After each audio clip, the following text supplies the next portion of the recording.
I started seeing anomalies on Mars that didn't make sense. Anomalies that in my mind's eye resembled sites on Earth that were remnants of an ancient civilization, like, for example, in Egypt, in Peru. And I'm going, how is this possible? I wrote a letter to NASA. NASA replied back stating that they think I may have something called pareidolia. So I took a deep dive back into ancient cultures, ancient civilizations. Something inside of me just drove me so much. And when I began to paint this picture in my mind, I realized I had to get this out to the world. The world needs to see this. They need to connect all these dots. And this is part of the cycle that the Mayans were talking about, that we've already went through 4 worlds and we're heading into the 5th. This is what they were referencing. They're referencing the understanding of this cycle of time that goes through this undulating solar system as we align back with the galactic equator, and we take on this energy which begins to alter us in some conscious and genetic way that allows us to begin to open up and see and really yearn for more information about who we truly are and where we truly came from. Right now on Higher Journeys with Alexis Brooks. Guess who's back? I'm going to give you 3 guesses because I'm not putting him on screen yet. Okay. Nope. Yes. Billy Carson is back. I'm talking to the audience. Billy Carson is back. Hey, Billy, what is going on with the Anunnaki behind you? So good to be back. Thank you for having me back. And yes, I have the Anunnaki Ancient Secrets Revealed movie poster behind me. Guess what we're going to be talking about? Billy, I don't think we've talked about a lot of things over quite a few years, but we have not tackled that which is your bailiwick, and that is the Anunnaki. Yeah. I'm becoming fast enamored and just really entrenched in this because it's so rich. Mm-hmm. And you are, without a shadow of a doubt, the go-to source on this. Listen, guys, before we get into this conversation, we're going to be doing all things Anunnaki. We're going to the after show. We're going to get a little controversial over there. So we got a lot going on. But before we go any further, Billy, I'm going to say it up front, the biggest project to date, Forbidden Knowledge, Anunnaki Ancient Secrets Revealed, hence the reason for the beautiful backdrop of Billy. Yes. I want you to watch the brilliance of this trailer. The premiere is about to come out, and then we're going to talk about this on the back end. Watch this. We all have one question. Who are the Anunnaki? The Anunnaki is arguably one of the greatest mysteries of our ancient history and our past. We have to ask, who were the gods? The gods were extraterrestrials. Join me in this grand odyssey and discovery as we seek to uncover the hidden truths of the Anunnaki.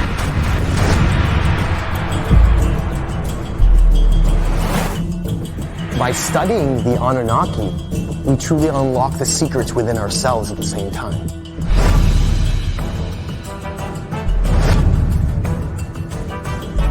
We are the offsprings of extraterrestrials, and that's not coincidence.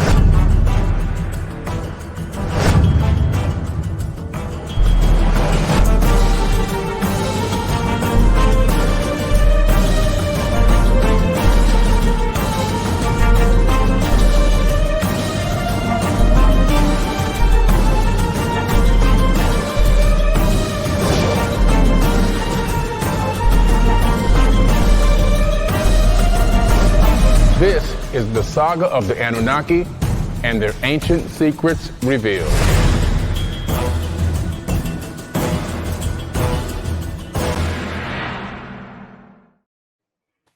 Need I say more? Billy, congratulations. This is just an amazing production, and this is just a teaser, of course. I'm going to say right up front, the premiere is coming up May 12th, Mother's Day, actually. And I'm so excited. I'll be out in Los Angeles along with Billy and the whole crew. I'm going to drop a shout out to Caroline Corey, who's done an amazing job as producer and director, of the series. Yes, absolutely. Yes. Tell us what the impetus was. Now, we know, Billy, that you are so entrenched. This is your bailiwick, right? This is in your wheelhouse, uncovering these ancient secrets, of which there's a lot more to uncover. And we're going to learn a lot in this series. But why are you so driven to do this? What started all this? It goes way back to when I started researching and investigating aerospace technology. That was originally how I got started into ancient civilization. So aerospace technology over time led me into studying different types of technologies, which also led me into studying advanced construction techniques. And then I would say around 2010, when I did have that experience that we've talked about before, Mhm. it burned this phrase into my head, which I talk about in my Black Knight Satellite series. It was worldwide telescope, this encounter that I had with these beings, which was really a tough experience for me to go through. It was very traumatic. It was one of the causes for me to lose my entire family, basically, at that time. I had to start all over again because it scared everybody. And I wasn't going back on what I had experienced. I was staying true to myself. But something happened during that experience where this phrase was burnt in my mind, worldwide telescope, worldwide telescope. And I went online and I looked up worldwide telescope, and I found this website called worldwidetelescope.org. And in there, I found a link to all the space data from all the missions that we've ever taken into space. Space probe data, rover data from Mars and other missions, the Huygens probe data, moon mission data. And when I logged in, I downloaded the software and installed it. Back then, you had to install the software. Now you can actually use HTML5 to just surf the web and use it through their server. But I installed it. I opened it up. The first thing I saw was Mars. I said, okay. Then I saw Mars panoramas. I said, okay, Mars panoramas. I then see all the Opportunity rover, the Spirit rover panoramas. I see McMurdo Valley, for example. I click on McMurdo Valley. I go into McMurdo Valley on Mars, and I'm inside the mast cam of the rover, which allows you to zoom in, zoom out, pan left and right. So you're getting the perspective from the rover original source that took the imagery. And you can even zoom in about almost a mile in certain cases. So depending on the clarity. What happened was I started seeing anomalies on Mars that didn't make sense. Anomalies that in my mind's eye resembled sites on Earth that were remnants of an ancient civilization, like, for example, in Egypt, in Peru. And I'm going, how is this possible? Is this Mars? So I kept digging, and yes, it was Mars. I downloaded more data directly from NASA.gov and the European Space Agency, and I started seeing all these anomalies. I started seeing things like onks, things that didn't belong on these images. I wrote a letter to NASA. NASA replied back stating that they think I may have something called pareidolia, which is a fancy way of saying you're seeing things. But they said, if you feel like you want to publish any of this information, feel free to publish it. I said, well, that's exactly what I'm going to do. So that led me into then going, wait a minute. I've been to some of these ancient sites. I went to Mexico. I went to Chichen Itza. This is really connecting some dots. So I took a deep dive back into ancient cultures, ancient civilizations. And so that encounter in some way drove me in a loop. Technology led me to this experience. And then from this experience led me deep into ancient antiquity, where now over the last, I don't even know how many years now it's been since that experience, I guess since 2010, was that 14 years or whatever, 15 years. I've now read over 1,000 scriptures, papyruses, cylinder scrolls, tablets from all around the world. Flew around the world now many times, spoken with indigenous cultures, leaders, tribal leaders, chiefs, sages, Aboriginal elders in the outback, gone for walkabouts, pyramid priests, and just gathering as much knowledge as I possibly could, because there's something inside of me just drove me so much. And when I began to paint this picture in my mind, I realized I had to get this out to the world. The world needs to see this. They need to connect all these dots and put a picture together of what happened to us in the ancient past. And the reason for that is so that we can build a better future. We have to begin to learn from our past mistakes. That was going to be my next question in terms of, what does it have to do with Homo sapiens sapien right now? And you answered it beautifully. There seems to be, I don't like to use the word trend because it's kind of cheap, but unquestionably, more and more people are becoming almost feeling like a sense of urgency that they need to know this history. Maybe you were the impetus for that. I'm sure you are in some cases, but in others, I think there's an inner sort of urgency to want and need to understand what we may be connected to. Where do you think this is coming from at this particular time?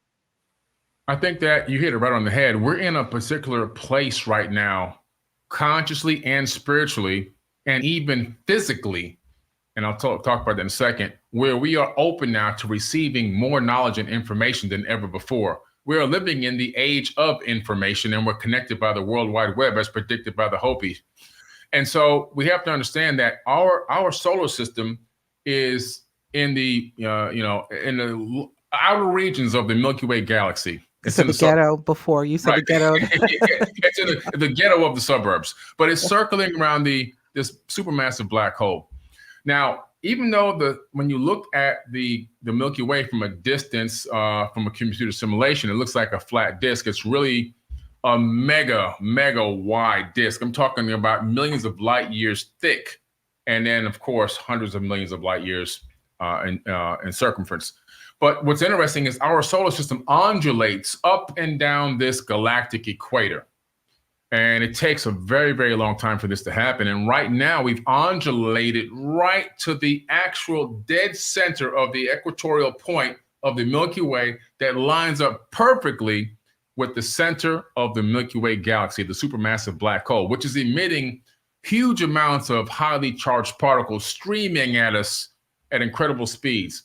These particles, some of them, because of the way our magnetosphere right now is warping and bending around the Earth and opening up, are allowing these particles to directly interfere with this. This energy is coming right into our bodies and passing right through us, but also it's engaging our DNA in ways that we've never seen before for a very, very long time. And this is part of the cycle that the Mayans were talking about, that we've already went through 4 worlds and we're heading into the 5th. This is what they were referencing. They're referencing the understanding of this cycle of time that goes through this undulating solar system as we align back with the galactic equator, and we take on this energy which begins to alter us in some conscious and genetic way that allows us to begin to open up and see and really yearn for more information about who we truly are and where we truly came from. Not from just a dogma perspective, not from just a handed down perspective of information that has just been passed on for the last couple thousand years, but from a perspective of a deep, deep spiritual understanding and a deep, deep spiritual knowing. And so people more than ever right now are open to asking more questions, to challenging the current theme and agenda that has been put forth, and wanting to seek a little bit deeper to get a better understanding of what happened in the ancient past and what's happening to them right now. This is literally a recognition, a recognizing of what I think, Billy, we've always known. Let's talk about, oh my God, there's so many areas we could go. We're going to try to hit as many as we can. DNA. Let's go back. And I know this is a multifaceted, literally multidimensional story insofar as the Anunnaki and their relationship to us is concerned. You know, a lot of people in the quote unquote new age and alternative communities are talking about this excitation of our DNA, dormant DNA coming now, you know, what they call junk DNA, right? We know isn't, but undoubtedly there seems to be more of this being activated in some of us and more of us. How would you connect that? Well, let me put it this way. Could the DNA that is being activated be that DNA that was placed there by the Anunnaki? Is this, or is it DNA of the gods? That's a good question. Now, it's an interesting thing. There's 2 ways to look at it. One way is that it's called junk DNA now, but now just 2 years ago, scientists finally came out and they're saying through peer-reviewed science studies and genetics that, oh, wow, we realize it's not junk DNA, that it actually serves a purpose and that we have the capability of tapping back into these bundles. Now, when you look at the way the text is written and the way that the Epic of Atrahasis, for example, or the Enuma Elish and the 7 Tablets of Creation were written in ancient Mesopotamia, this Babylonian and Assyrian text, they talk about these beings genetically modifying the existing being on the planet. In other words, they didn't create us from dust and powder. They took a being, most likely our cousin, and they tinkered with our genetics to get us to do the work for them because they were tired of doing the work themselves. They had labored for a couple of 100,000 years on their own without engaging us. until they almost went to war with each other over the work, over the labor. And that's when a decision was made to take the existing being and add their essence to it. So in one way, they're adding something to us. What they added is not exactly specific, but we do know through studying genetics at modern universities right now today, we can find out that chromosome number 2 is an artificial mutation according to peer-reviewed science. Wow. Chromosome number 2 was taken out and fused together, and 2 telomere caps were put on each end. And geneticists say that through just basic, regular old standard evolution, that would take multi-millions of years. But according to them, this only happened maybe a couple 100,000 years ago. So where did this come from? In some way, we have some type of evidence left behind. If we were CSI agents on a crime scene trying to, get enough circumstantial evidence, we're making a case for the fact that someone from somewhere tinkered with our genetics. And that's just one case of the tinkering, and to create this worker race that allowed us to do the work. Now, the second thing that we know that we've discovered in our genes is something called the worship gene. And this gene, when it's on, it makes a person want to worship something on the outside of themselves. When this gene is switched off, it makes the person look within. So this is a real gene as well. Again, another artificial mutation. And the fact that we have different races on the planet, another artificial mutation. They're showing that there's a 2% variance in genetic material between a black person, a white person, a yellow person, a red person. And what they're saying is through standard, regular old-fashioned evolution would take multi-millions of years to happen. So what we're seeing here, in my opinion, this genetic mutation was a sort of branding. Mm-hmm. Let us make man in our image. And when you discover that these beings, like you see behind me, were not one race, they were multiracial. And I believe that in some of the tablets, they were told to go around the planet and duplicate creating civilizations, that they genetically branded the people they ruled over to look like them. So the people that ruled over us were black. The people that ruled over people in certain areas were white, and so forth and so on. There were blue beings which inhabited India. We know that for a fact based on the Indian epics, the Vedas, the Mahabharata, the Bhagavad Gita, and many other texts left behind. So it's a case where the story is so grand. How do you tell it? It's just, you have to tell it in a docuseries that has unlimited episodes. And that's what we're setting out to do here. What can you tease us with a little beyond what we saw in the trailer with the first episode without doing a spoiler? Sure. Oh, yeah, absolutely. Primarily what I wanted to do in this series is I wanted to do something that nobody has done yet in any talk about ancient civilizations. I wanted to go back to the very beginning source. Where did these beings originate from? Because there's been a lot of speculation, and a lot of it's talking about some of the texts in the Enumilish reference a planet named Nibiru. That's just not the only source. There's many other sources. The origin point go back beyond the Enumilish.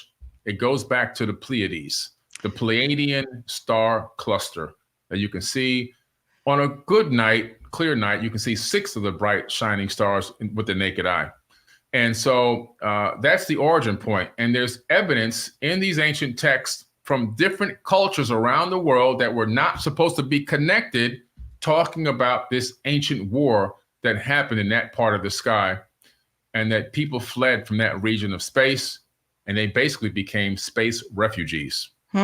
So I'm talking about the very first instance of refugees happening that we know of, and it goes way beyond people crossing invisible lines on Earth. We're talking about people fleeing a region of space. Imagine if you're in a planet, on a planet that's orbiting a star in the Pleiades, and another moon or a planet within the 200 million miles just gets blown up with a weapon. Something called the Brahma-Astra or the Brahma-Honda weapon blows up a planet like it talks about in this ancient text. That debris is going to be deadly for your planet, potentially impacting your planet and destroying your entire civilization. Those who had the ability and the wherewithal to get the heck out of there, they got in their skyships and they forebode, which means they got out of there, and they look for other planets to create breakaway civilizations around other stars. And this is how they spread out more throughout the Milky Way galaxy, some even making it here to this planet, creating a breakaway civilization on Earth. If you're enjoying this episode, along with all of the subjects that we cover here on Higher Journeys, then I invite you to join our members-only community on Patreon, where we go even deeper into the conversations with the guests that you know and love. Not only does your membership ensure that we can keep this work going and growing, but you'll also get immediate access to our exclusive after shows. Get up close and personal with the guests of the show, along with many other member perks. So click on the link below to join now, or visit higherjourneys.com where you'll find the Patreon link. We'll see you on the journey. Thanks. Holy moly, I am blown away. The Pleiadians. Mm-hmm. There are so many people, Billy, I say so many, relatively speaking, that say that they are either channeling the Pleiadians, have some connection with the Pleiadians, etc. As I think about that, and again, I take all of it with a grain of salt, but there's some form of communication with something other than us, non-human intelligence going on. And you take that back to the Anunnaki and that connection. Could the Anunnaki, broadly speaking, because again, you made so clear, I've heard you talk about this before, that the Anunnaki was not just one race, it was it was a spectrum, but they were broadly referred to as Anunnaki. Yeah. Could they be present now in some even original form, and are they in contact with us? Yeah. It's a little confusing. What's happening now? We're talking about ancient history. This is also a mind twister, because we're also going to get into time and how time linear, as we look at it linearly, does not exist, it would seem. So although we're talking about ancient history happening way back in the past, is there a presence of that still happening now? Hence the communication that's going on with present day humans.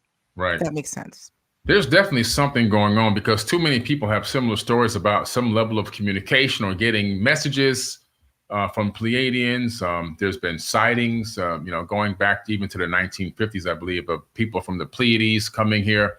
When you look at the most recent account, if I want to go only on some information that I can say, go look this up, you look at the Aboriginals, and I went down to Australia and I went to go meet them. And they took me out to the Gosford Glyphs.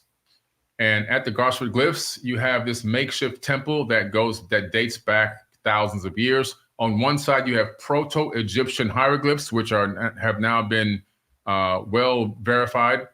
And they go back 5,000 years. And how do they know this? Well, there's growth inside the crevices of the actual glyphs that can be dated as organic material.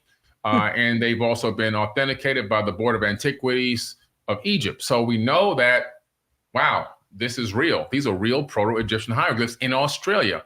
On the other side of the wall, they have Pleiadian hieroglyphs.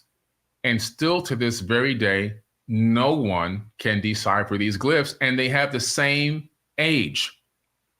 Wow. Now, there's a story where on the other side, and also that the Aboriginal elders talk about, where these Egyptians were coming over to gain knowledge from the Aboriginals.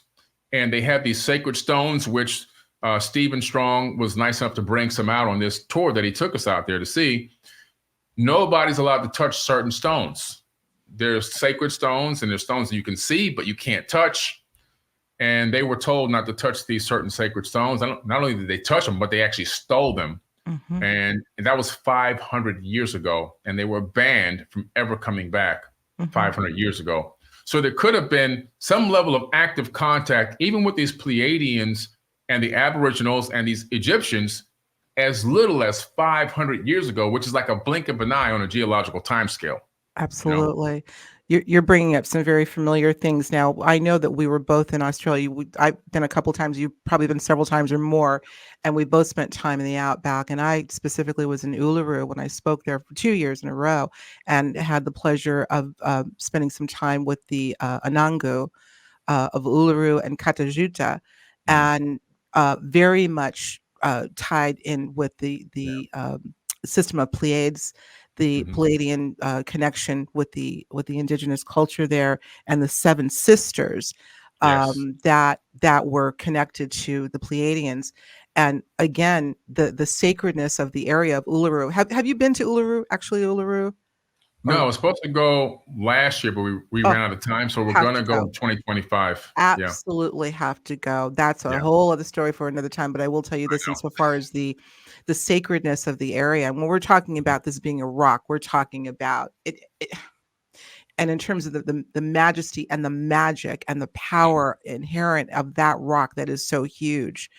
We too were told, and there are signs there, please be respectful and do not remove any of the material. Now, obviously, there's dust, and I felt guilty actually walking away with some of the red sand on my shoes. I'm trying to get it off, but I digress.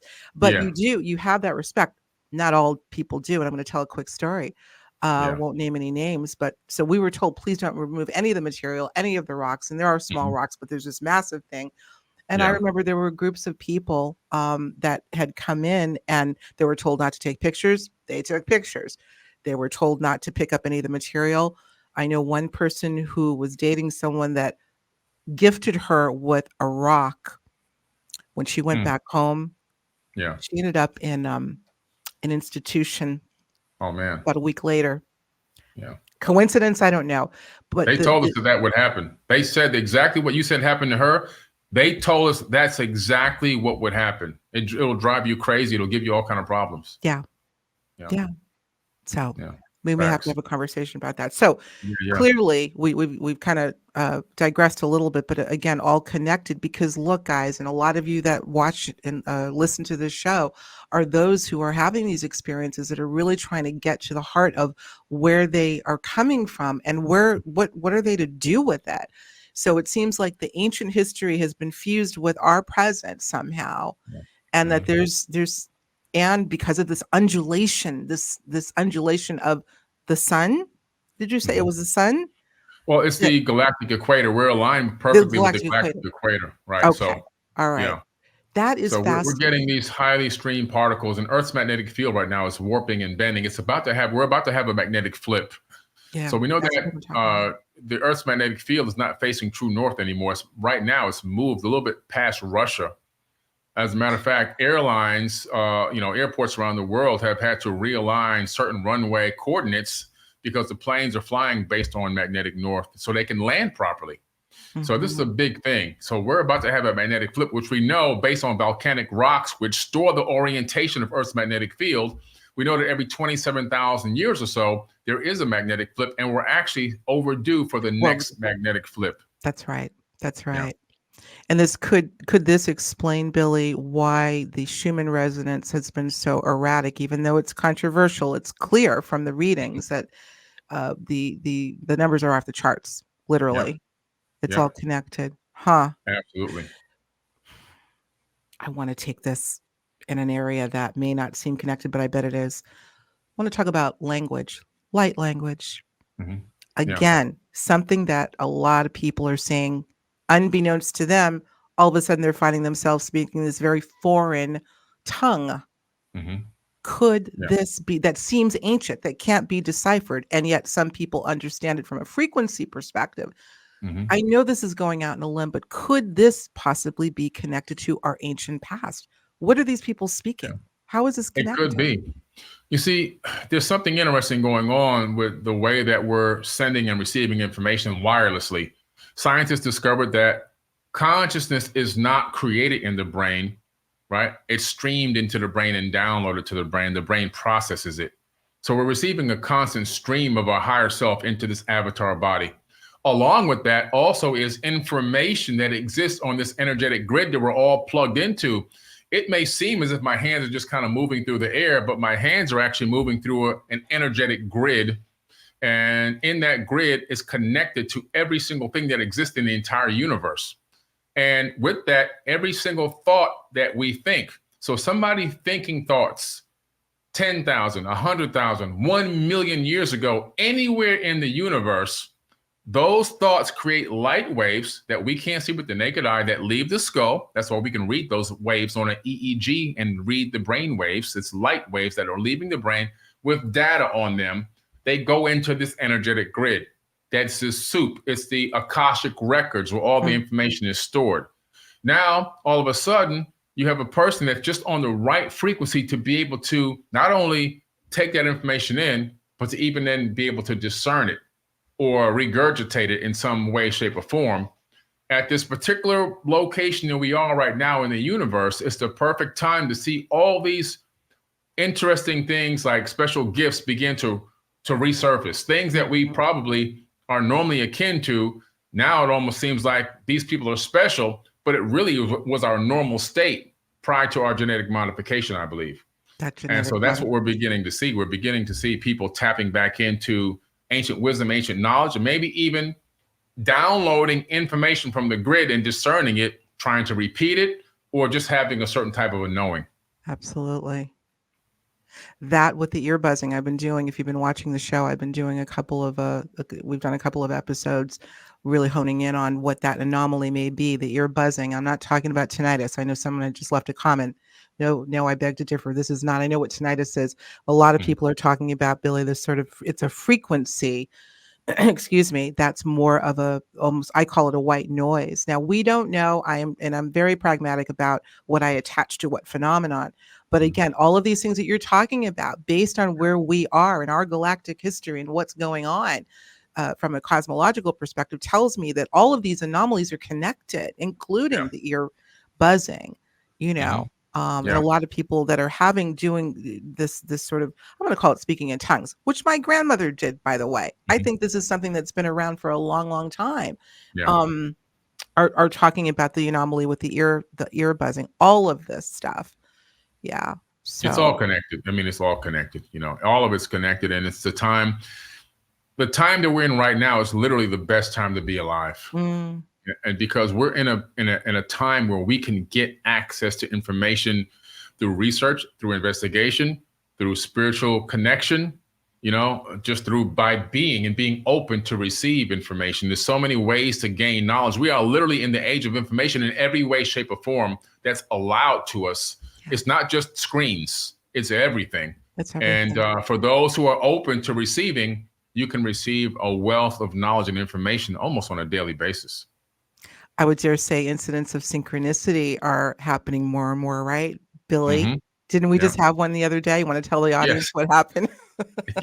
Energetically connected. I literally said to myself, this, because you graced us with your beautiful voice on the Anunnaki docuseries as a narrator. And I thought it was done so well. I said, I got to call her right now. So I picked up my phone. I went to my contact thing. And as I was tapping your name, the phone rings. I go, how'd that do that fast? I was like, hello? It was you on the phone. You called me and I was trying to call you at the same time. It's an energetic connection. We're all connected energetically. And I'm sure that happens to other people. You think about somebody, the phone rings. You think about somebody, you get a text message from them. And that's because we're all on the same grid. Distance is an illusion, right? So you're thinking that you're in Florida, that person's in New York. No, energetically, you're in the same exact location. And that's, based on quantum physics. Absolutely. Well, I have a mind twister for you, speaking of the phone. And I was saying to someone the other day, it seems like since the advent of these quote unquote smartphones and other gadgets, the incidence of anomaly is even going up more and more. It's almost like accelerating or exacerbating some of these strange things. And I'll tell you one that's somewhat similar. Now, we had a classic synchronicity, you guys. It was so funny, literally. And let me just say this. What was so funny was I was doing something completely different. I'm like, oh, no. I need to call Billy right now and thank him for blessing me with the opportunity to do this narration. And you were calling to say thank you for, So we were on the same frequency. There was, you weren't in Miami and you were in Miami and I was in Colombia, but energetically we were in the same space. Okay. Here's another one that I think you and the audience will find interesting. And if this person is listening, shout out to you. I was meeting with somebody who had texted me yesterday at, let's say, 12:30 to ask a question. And when I met with her, she said, Alexis, what's really strange is when I was texting you, I could hear your voice in the background, almost like I heard you. She says, have you ever heard of something called, was it called telephone or party lines or something like that where you can actually hear other conversations going on? I said, of course. She said, that's what it was like. She said, but I know it was your voice and I could hear you. I can't remember exactly what you were saying, but you were actually finishing up a conversation with someone. And she said a couple of things that sounded familiar to me, but I said to her, we'll call her Lisa. I said, Lisa, I wasn't on the phone when you were texting me. What I think you were talking about happened 2 hours before. Wow. But she heard, I said, are you sure? Now, obviously lines can get crossed and sometimes you'll hear something. But first of all, when you're texting someone, you're not texting with your ear. So how would you even have heard this? So something bizarre happened there. Something really bizarre. Any thoughts? That's quantum. That's super quantum. I mean, Yeah. Like you said earlier, time is time. The way that humans experience time in the third dimension with an arrow is just for us to navigate through this matrix. But from higher dimensions, even from higher levels of conscious thought, because we now know by scientific evidence that our brain connects to 11 dimensions. We know that theoretical physicists claim that the universe is 11 dimensions. There's no coincidence there. And so from a higher dimension above 3, 4, 5, 6, all the way up, past, present, future happen at the same time.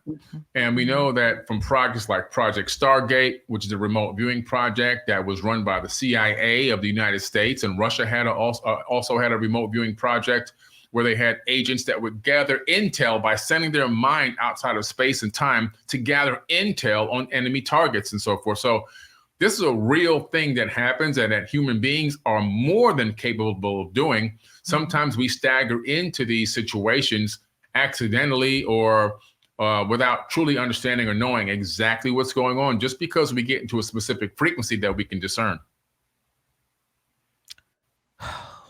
Secrets, as we talk about Anunnaki, ancient secrets revealed.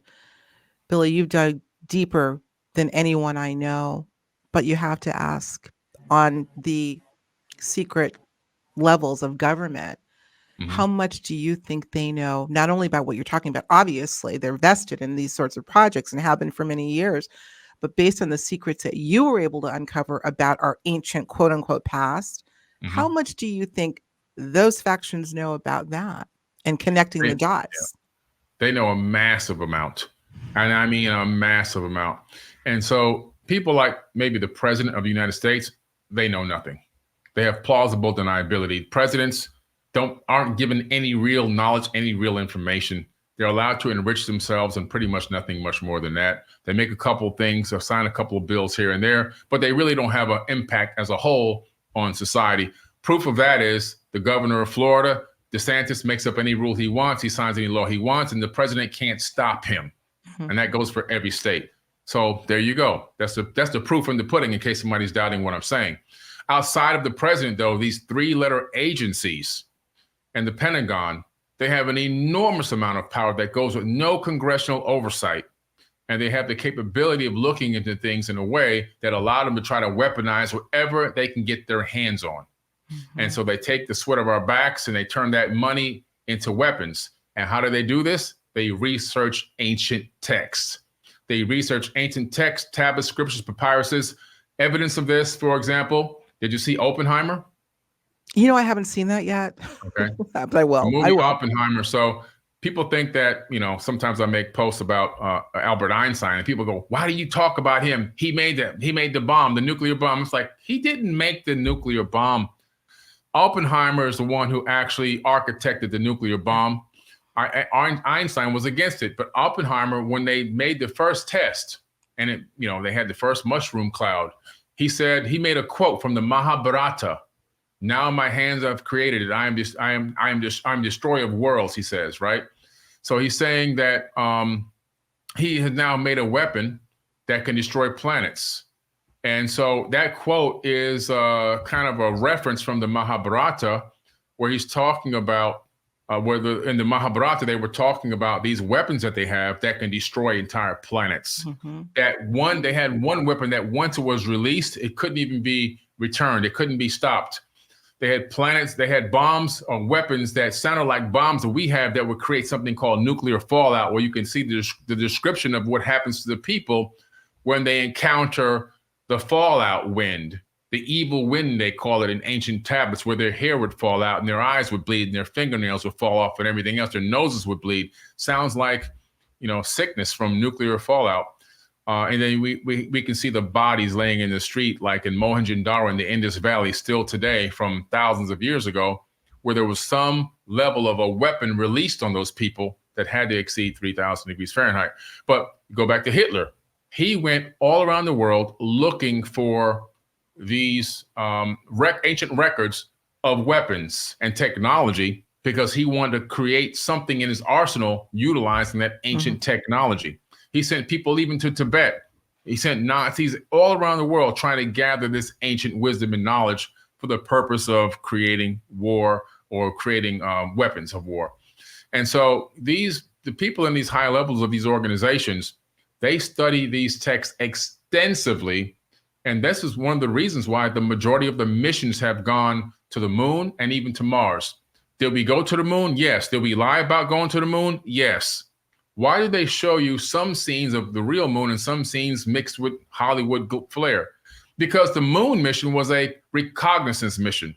They went up there to gather things that were laying around on the surface that they found with prior moon missions through satellite missions like Mercury and so forth, other missions prior to Apollo. Even the Apollo 10, they were able to take some incredible images of what's down there, and they wanted to find out what the heck that stuff was and how can they convert that, reverse engineer it, and turn it into technology for them to use. So this is all about, and the same thing with Mars. This is all these missions, spending trillions to go to Mars, which is supposed to be a cold, dry rock. What are they gathering from this? Right. They're gathering information and evidence that they then can utilize behind the scenes, in my opinion, to create weapons. Yeah. We have reason to be concerned, eh? I mean, we've talked about this before. Mm-hmm. Could some of the intelligence, non-human intelligence messaging that so many people are talking about are to warn? I mean, we know that people have had dreams, many people that I've talked to that have had dreams of planets blowing up. Oh my gosh, I can think of one conversation, a woman broke down in tears that under regression, she saw planets, she saw a galactic war, essentially. Yeah. And we hate to use the term history tends to repeat itself, but what is your sense about what's to come or what potentially could come? Mm-hmm. Yeah. And this is a good point you bring up. And by the way, the quote that Oppenheimer said was, "Now I am become death, destroyer of worlds." So he got that right from the Mahabharata, which is actually right here on my desk somewhere, probably. I got so many books. He just played his hand, essentially. He just played his hand. Well, played his hand, yeah. And so, but yeah, it's one of these books here. But anyway, so, where are we? So one of the most important things about this docuseries that I want human beings to gain is the knowledge of how one culture can affect another culture in a way that puts them on a war path. When you go into the Book of Enoch, for example, right? The Book of Enoch, which I'm pretty sure I have it here too. Here goes the Book of Enoch. Mm-hmm. In the Book of Enoch, which Enoch was highly revered in the Bible, yet his book was left out of the Bible. Why was it left out of the Bible if he's so highly revered? He was so worthy that he was whisked into heaven, never to return by God. So, but when you read the Book of Enoch, it talks about people coming from the sky to earth, teaching human beings how to make weapons of war and go to war and kill each other. Okay. So the knowledge of these killing techniques and these advanced weaponry and how to take ore out of the earth and turn it into swords and turn it into shields and everything else, that knowledge, that's in the Book of Enoch. So these people were teaching us from a very early stage how to kill at a very effective rate. Also, not only that, how to go and take over other cities. That's in the Book of Deuteronomy in the Bible. So God is telling these people, it's not really the creator of the universe, God. I believe in a God, but that person that's giving these orders is not the creator of the universe. I'm sorry. To go out to these other towns, kill the women, kill the children, right? It's literally the exact words, and bring the spoils of war back to me. Why does God need spoils of war? Clearly, we're not talking about the creator of the universe that's all knowing and all love. We're talking about a being that has now imposed his will on people and has convinced them that he, in some way, shape, or form, is the creator, but it's not. He's just masquerading as one. And learning from this and how we've been through dogma, we've been turned into this competition-based race and competition and war-based race. We can now begin to bring awareness to our mental illness. And I do mean mental illness. I agree with you. Because mankind is mentally ill. I agree with you. Something I learned from Dr. Daniel Amen, he's the #1 psychiatrist in the world. He's my psychiatrist that I had to go see for a brain injury. I learned that you can't begin the healing process on anything unless you bring awareness to it. And so behind this docuseries, the point I'm making here is the awareness is what we need as a man, as a human being, as a human race on this planet. We need awareness of where we came from, how we got here, how we got to this point, how these divide and conquer tactics got installed upon us, and how we became an abandoned seed colony on this planet. And how do we begin now that we know, how do we begin to reverse this process so we can learn to love one another and treat each other with respect and dignity, and like you're my brother and you're my sister, and begin to take back control of our own planet. Makes me think when you mentioned the worship gene as an example. I have never understood, having grown up in the entertainment industry and being around that world most of my life, and seeing the adoration to the point, you talk about mental illness, to the point of sickness. Yes. And I have asked so many times, Billy, where is this coming from? I never had, and I guess maybe because I was on the inside of that bubble to an extent, having grown up in kind of a quasi-famous family. So I wouldn't say that I don't have it, but I don't think I have that worship gene. How did so many people get it? It's just, is this what we're talking about? This idolization of images, of iconic, listen, you can go to a Michael Jackson concert when he was alive, and you can see people literally passing out at the concert. You can get the same effect going to your local church. It's the same gene that's in effect right there. There's no difference between the gene. It's the same gene. It's the same frequency. It's the same effect on the human body, the same effect on the human mind. Fortunately for people like a few of us, like you and I, that gene is not switched on, or at least at the level that it is in others. It gives us the ability to see a little bit more clear. We can kind of see through the veil a little bit and begin to challenge the status quo, whereas some people, they just can't do that. Can't do it. And that's why I gave up a long time ago, trying to convince and just, let go and let God. Yeah. We don't want to go off on a tangent there, but it is the worship gene. Never heard of that before. Now I understand. Well, it would make a lot of sense. Listen, guys, we have a few more minutes, but we're going to obviously go to the after show. Y'all got to come over to the after show for this one. We're getting close to our 100th episode on the after show, Billy. You were one of the first. Yeah, you were one of the first that when we started over on Patreon. But we're going to get a little bit more controversial over there, aren't we? We're going to get we can do that over there. But we've gotten controversial enough over here. I want to throw a couple of things at you before we close out. And this will be another controversial thing. Two things. Which one do I want to go with first? Let's talk about amen. Let's talk about amen. Now, there are going to be some people that may be a little teed off. Maybe, but let's talk. Let's talk about amen and the origin of amen and what it really means from your research. Yeah, based on real research and investigation. If you look into the Jewish American Library or the Torah, the Talmud, or the Old Testament of the Christian Bible, you're going to find a person in there named Marduk, which is tied to more ancient texts from the Egyptians' Book of the Dead, or the Egyptian Book of Going Forth by Day. He's known as the Great Amen. In some cases, he's also called the Aten. He was worshipped by Pharaoh Akhenaten. And Pharaoh Akhenaten was the first pharaoh to try to usher in monotheism under the orders of this Marduk, aka Amun-Ra.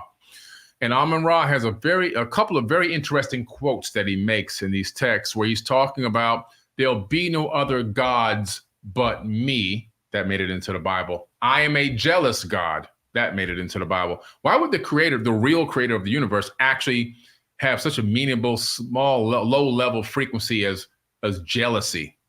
There's no need for that at the level that God would be. So you know that we're not talking about the creator of the universe. If we use the most simplest amount of logic, that was Amun-Ra who said that.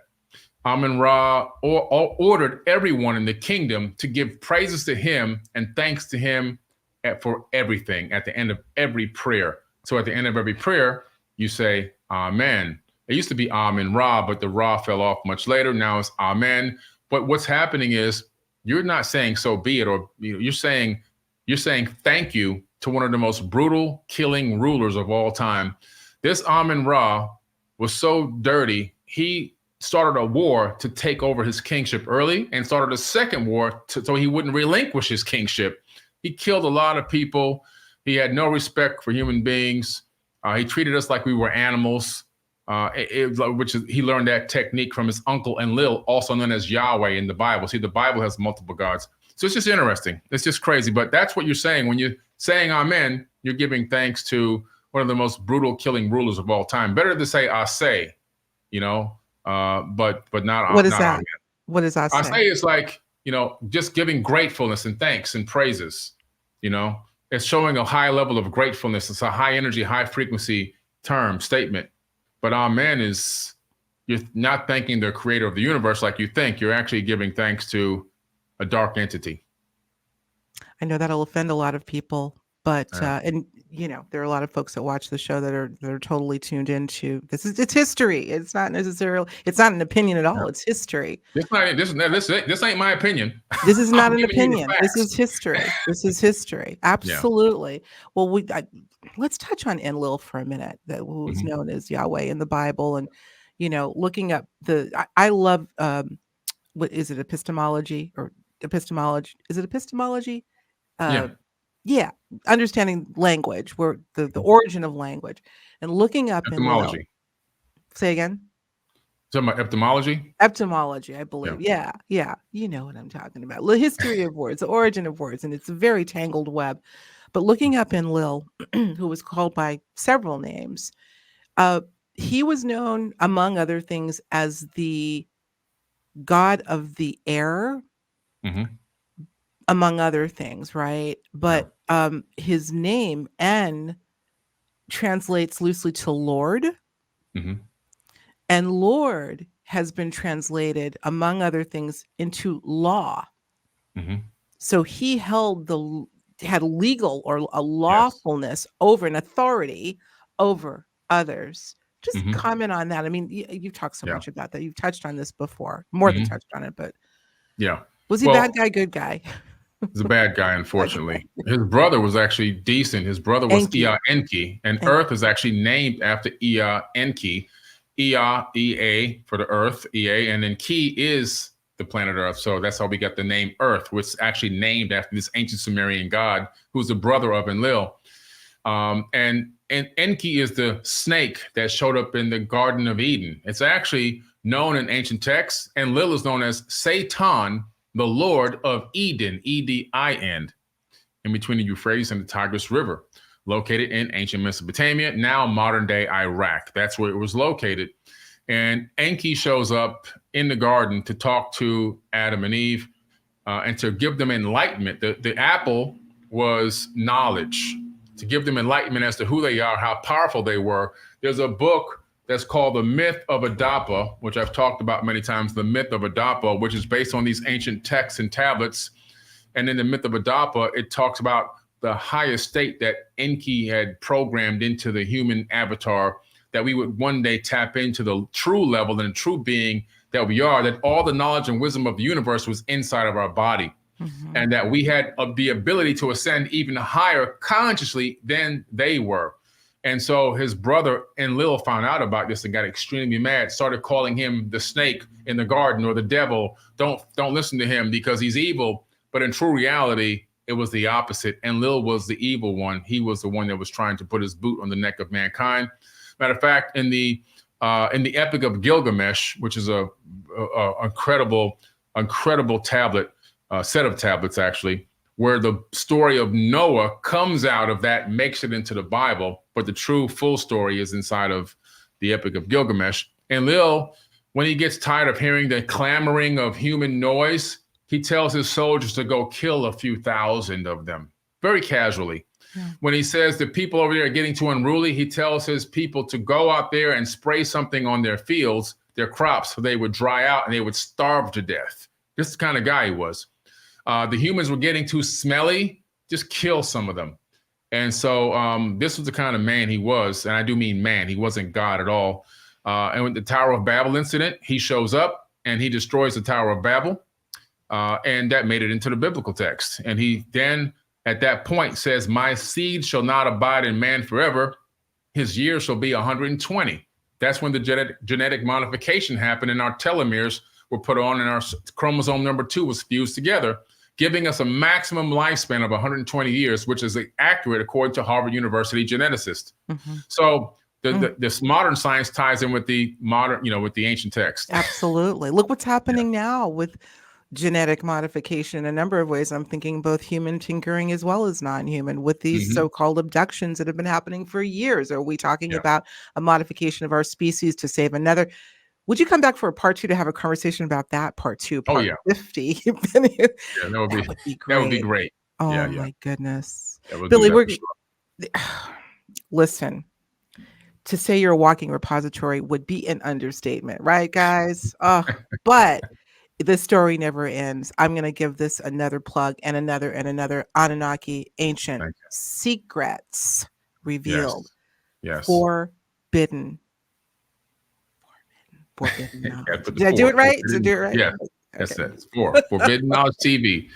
Yeah, thank you. It's going to air at the Regal Cinemas all around the United States. And then I'll be there at each cinema. Are there tickets available for people to come on Sunday? For this Sunday, it's almost sold out. So if people want to be there this Sunday, they got to click the link in your video, wherever it's at or whatever, immediately, because that's a 750 person Regal Cinema, IMAX cinema, and it's almost sold out. I think there's a few tickets left. So they would need to hurry up and get a ticket. But I'll speak for 1 hour before we watch the premiere together.